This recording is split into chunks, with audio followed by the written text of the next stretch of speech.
मैं अमित शाह से मिला, उसने कहा सत्ता इसकी अकल मार रखी है लोगों ने। क्या अमित शाह और मोदी में 36 का आंकड़ा है? क्या अमित शाह मोदी को गाली देते हैं? क्या अमित शाह मोदी को बदमिजाज बददिमाग इंसान समझते हैं? ये मैं नहीं कह रहा हूं, ये कह रहे हैं बीजेपी के ही गवर्नर सत्यपाल मलिक। कैमरे के सामने उन्होंने कहा, ये वीडियो सुना आपने, वो कह रहे हैं कि जब वो अमित शाह से मिले तो अमित शाह ने कहा कि न जाने उसकी किसने अकल मार रखी है, आप मिलते रहिए, आपका काम हो जाएगा।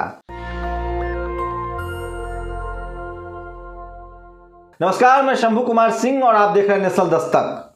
सोशल मीडिया पर कोहराम मचा हुआ है।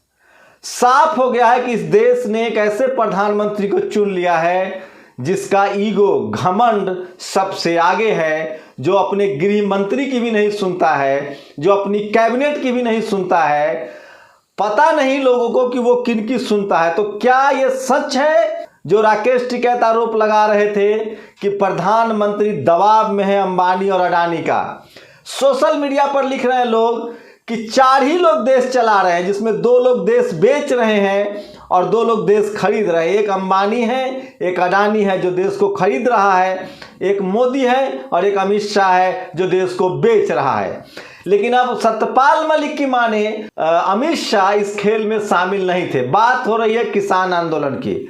सत्यपाल मलिक लगातार बात करते रहे, जाट समाज से आते हैं, गवर्नर हैं, पहले कहीं के गवर्नर थे, कश्मीर में थे, वहां से हटा के मनोज शाह को भेजा गया, फिर मेघालय भेज दिया गया। एक कार्यक्रम में उनसे जब पूछा गया तो उन्होंने कहा कि मैं गया था प्रधानमंत्री से मिलने, 5 मिनट में मेरी लड़ाई हो गई। वो बहुत घमंडी है। जब मैंने उसे कहा कि मेरे 500 लोग मर गए हैं तो प्रधानमंत्री ने कहा कि क्या मेरे लिए मरे हैं? ये सुन लीजिए।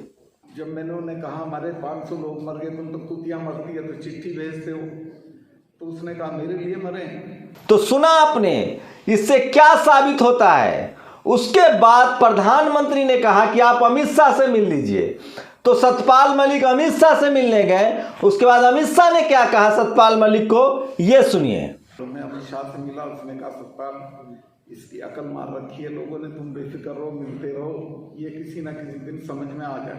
सुना आपने, अमित शाह कह रहे हैं, सत्यपाल मलिक के मुताबिक अमित शाह ने सत्यपाल मलिक को कहा कि न जाने इस आदमी की किसने मति मार रखी है, मिलते रहिए, हो सकता है इसको एक दिन बात समझ में आ जाए।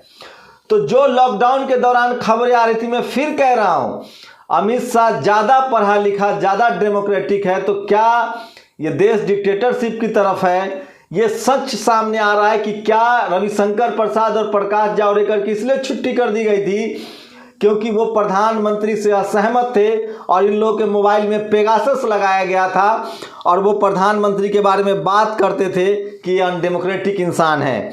क्या सुषमा स्वराज इसलिए दरकिनार कर दी गई थी? क्या अरुण जेटली इसलिए दरकिनार कर दिए गए थे? क्या राजनाथ सिंह इसलिए दरकिनार कर दिए गए हैं? क्या वो तमाम लोग बीजेपी के ही बड़े नेता दरकिनार, मनोहर पर्रिकर दरकिनार कर दिए गए सिर्फ क्या इसीलिए कि वो लोग प्रधानमंत्री के सामने बोलने की हिम्मत दिखाते थे? और क्या इस देश का प्रधानमंत्री कभी भी किसी की बात नहीं सुनता है? लगता तो यही है जिस तरह से गवर्नर का खुलासा है, और ये गवर्नर संवैधानिक पद होता है, आप इसको नकार भी नहीं सकते हैं। तो आप सोचिए कि किस तरह के हालात हैं। ये देखिए क्या एग्जैक्ट भाषा कहा है। मैं अमित शाह से मिला तो उसने कहा सत्यपाल इसकी अकल मार रखी है लोगों ने, तुम बेफिक्र रहो, मिलते रहो, ये किसी न किसी दिन समझ जाएगा। यह बात खुद भाजपा के वरिष्ठ नेता एवं राज्यपाल सत्यपाल मलिक कह रहे हैं अमित शाह जी मोदी जी को समझ गए। तो क्या किसानों की जो 700 शहादत हुई वो एक प्रधानमंत्री की जिद की वजह से? क्या इस देश में जो कंपनियां बेची जा रही है वो सब उनके जिद की वजह से? सवाल है कि क्या कैबिनेट की भी मुहर नहीं लगती है?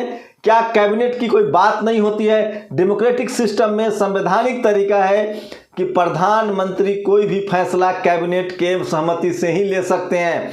तो क्या बिल लाने का फैसला प्रधानमंत्री का था? बिल वापस लेने का फैसला प्रधानमंत्री का था? क्या अमित शाह तक को पता नहीं था कि यह बिल वापस होगा? ये वो तमाम सवाल है जो उठते हैं। सत्यपाल मलिक ने भूचाल ला दिया है। और अब क्या कहेंगे प्रधानमंत्री मोदी के समर्थक? बीजेपी के समर्थक, आरएसएस के समर्थक, क्या ये देश अनडेमोक्रेटिक तरीके से चलाया जा रहा है? एक गवर्नर की माने तो ये सही है। और क्या प्रधानमंत्री गलत तरीके से भी उनके जो सपोर्टर हैं उनकी मदद करते हैं? लगता तो यही है। बहुत ही खतरनाक खबर है। अगर सतपाल मलिक सच बोल रहे हैं तो बहुत ही भयानक खबर है। और सोचिए कि जो अमित शाह राइट हैंड माने जाते हैं प्रधानमंत्री के, जब उनकी बात नहीं मानी जा रही तो आखिर प्रधानमंत्री किसके इशारे पर चल रहे हैं, किसके दबाव में काम कर रहे हैं? इसलिए लोग सोशल मीडिया पर लिख रहे हैं कि 4 ही लोग देश में हैं, प्रधानमंत्री मोदी, अमित शाह, अंबानी और अडानी। जिस तरह से सारी कंपनियां बेची जा रही है, तो सतपाल मलिक के इस वीडियो के बाद से देश में भूचाल आ गया है, सोशल मीडिया पर भूचाल आ गया है। देखना है कि टीवी और अखबार इस खबर को चलाते हैं कि नहीं। फिलहाल ये खबर ट्विटर पर ट्रेंड कर रहा है। हर एक दूसरे पोस्ट के बाद ये वीडियो दिख रहा है, लोग अपनी प्रतिक्रिया दे रहे हैं। लेकिन देखना है कि इस देश की जो मीडिया है, जो मनु मीडिया है, अब मैं भी मान लेता हूं कि पूरी तरह से सरकारी मीडिया है, सरकार के प्रवक्ता हैं, गुलाम हैं, वो इन मुद्दों पर बात करते हैं कि नहीं।